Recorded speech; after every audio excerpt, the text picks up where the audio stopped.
വരില്ലെന്ന് കരുതി ഞാൻ. അതെന്താ? ഇന്ന് സൺഡേ ആയിട്ട് എവിടെയും പോകണ്ടെന്ന് പറഞ്ഞിട്ടുണ്ടാവുമല്ലോ ജീനയുടെ പപ്പ. പപ്പയ്ക്ക് എവിടാ അതിനൊക്കെ നേരമുള്ളത്? പഞ്ചായത്ത് പ്രസിഡന്റ് ആയത് പിന്നെ സൺഡേ മൺഡേ എല്ലാം ഒരുപോലെ പപ്പയ്ക്ക്. ഞാൻ പള്ളി പോവാന്ന് പറഞ്ഞ പോന്നത്. ഒരു ഫ്രണ്ടിന്റെ വീട്ടിലും കയറി അല്പം താമസിച്ച് ചെല്ലൂന്ന് പറഞ്ഞിട്ടുണ്ട്. ആ ഭാഗ്യം. അപ്പൊ പിന്നെ പേടിക്കാനില്ല. പ്ലീസ് വെയിറ്റ്, ഞാൻ ഇപ്പൊ വരാം. ദാ.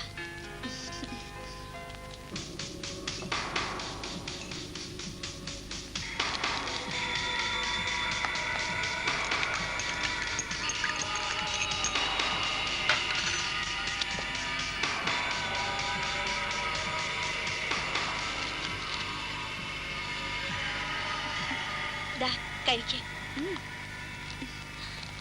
എങ്ങനെയുണ്ട് മാഗസിൻ? എനിക്ക് ഭാനുമതി തമ്പുരാട്ടി തന്നതാ. ഇത്തരം വീക്കിലികളും മാഗസിനുകളും കണ്ട് ഒറ്റത്തടിയായി കഴിയുന്ന അവരെയൊക്കെ സമ്മതിക്കണം. ചൊവ്വാദോഷമല്ലേ, കെട്ടിക്കാൻ പാടില്ലെന്നേ ഉള്ളൂ. ബാക്കി എന്തു വേണമെങ്കിലും ആവാം. ഞാൻ ഫോണൊന്നും എടുക്കട്ടെ.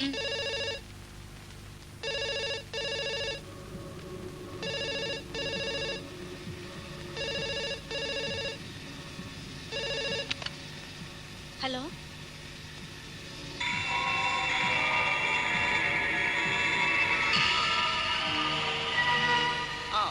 ഓക്കെ, പോന്നോളൂ.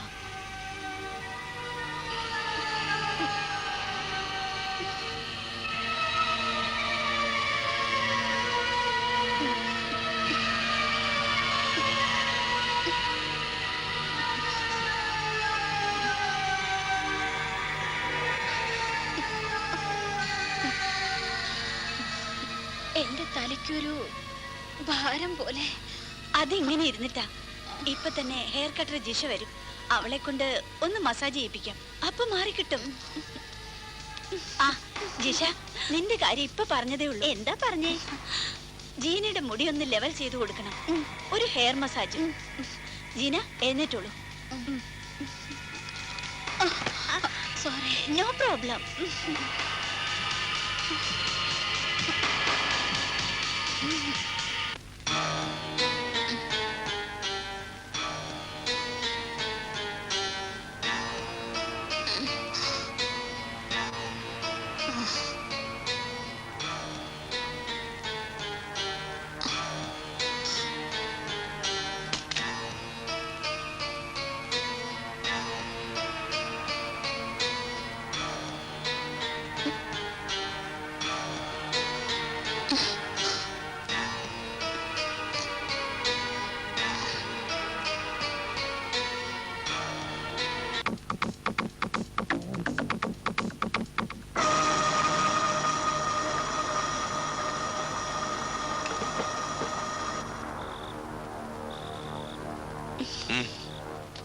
എങ്ങനെയുണ്ട് പഞ്ചായത്ത് പ്രസിഡന്റ് വലവൂര് വർക്കിച്ചിന്റെ മോളുടെ പെർഫോമൻസ്? വാവ്, സൂപ്പർ. ഇനി ആ വർക്കിച്ചിനെ സുഗണേട്ടന്റെ കൂടെ പുല്ല് പോലെ നിർത്താം.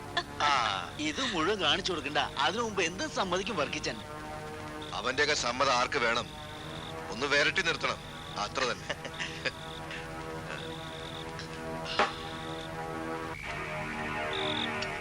എന്താ സുഗുണ?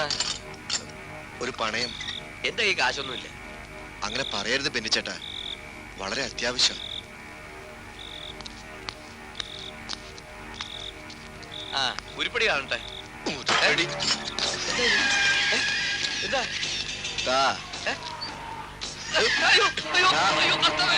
ഇന്ന് ഞാൻ നിങ്ങളോടൊപ്പം ഈ ഭവനത്തിൽ അന്തി ഉറങ്ങാൻ ആഗ്രഹിക്കുന്നു. എന്നെ ഒന്നും ചെയ്യരുത്. മിണ്ടിപ്പോകരുത്. ശബ്ദം പുറത്തു വന്ന ചാമ്പിക്കളയും.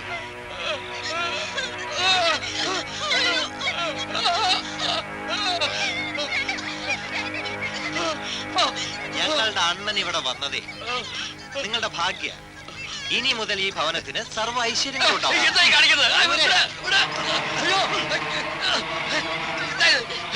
മിണ്ടിപ്പോകരുത്.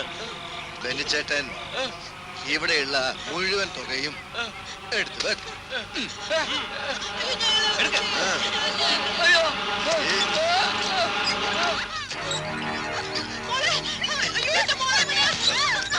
മിണ്ടിപ്പോകരുത്. കൊന്നുകളയും ഞാൻ. നിന്നോടാ പറഞ്ഞത്, ശബ്ദം ഉണ്ടാക്കാതിരിക്കുന്നതാണ് നിങ്ങൾക്ക് നല്ലത്. വെക്കവിടെ. ഇതൊന്നും മതിയാവില്ല. ഊരാൻ പറ അവരോട്. എന്റെ ഊര് വെക്ക് വേഗം. വേഗം അങ്ങോട്ട് ഊരടി. കിടുങ്ങുന്ന ഇവരെ പിടിച്ചോക്ക്.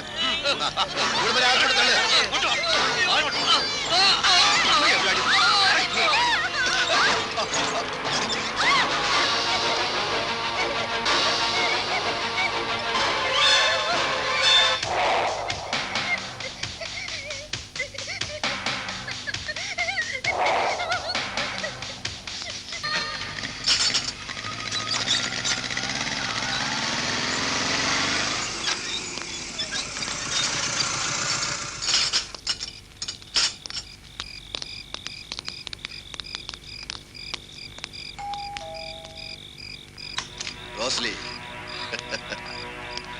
ഇന്നെന്ത് കിട്ടി? പൊന്നും പണവും. ഇത് പുറത്ത് പല സ്ഥലങ്ങളിലായി കുഴിച്ചിടണം. നമ്മുടെ ഈ കോമ്പൗണ്ട് മുഴുവൻ നീതി വിളയുന്ന മണ്ണാവണം. ആവും. തെരുവ് തണ്ടിയായി ജീവിച്ച ഞാൻ സ്വർണം വിതച്ച മണ്ണിൽ ജീവിക്കും. നോട്ട് കൊണ്ട് ബെഡുണ്ടാക്കി അതിന് നമ്മൾ അന്തി ഓർമ്മ. ജീവിതത്തിൽ അനുഭവിച്ച ദുഃഖങ്ങൾ മുഴുവനും സുഖിച്ചു തീർക്കണം.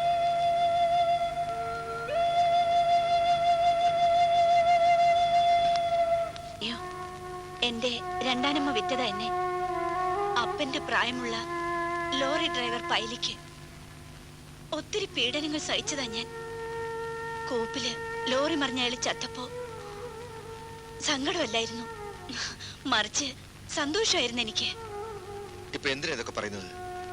അറിയണം, സുഖമെല്ലാം അറിയണം. ആ, എനിക്കറിയാലോ കുറെയൊക്കെ. അതുകൊണ്ട് തന്നെയാ നമുക്ക് രണ്ടുപേർക്കും ഒരുമിച്ച് ജീവിക്കാൻ ഞാൻ തീരുമാനിച്ചത്. സുഖു, എങ്ങനെയൊക്കെ ജീവിച്ചാലും എന്തൊക്കെ ചെയ്താലും സ്നേഹം മാത്രം മതി എനിക്ക്. സമൂഹമാ എന്നെ ഈ നിലയിലാക്കിയത്. തെരുവ് തണ്ടിയായി നടന്നിരുന്ന ഞാൻ അത്രയ്ക്ക് അനുഭവിച്ചിട്ടുണ്ട്. ഇനി വയ്യ. ഒരു തെണ്ടിയായി ജീവിക്കാൻ എനിക്ക് വയ്യ. എനിക്ക് വേണ്ടത് സ്നേഹം, സ്നേഹം മാത്രം.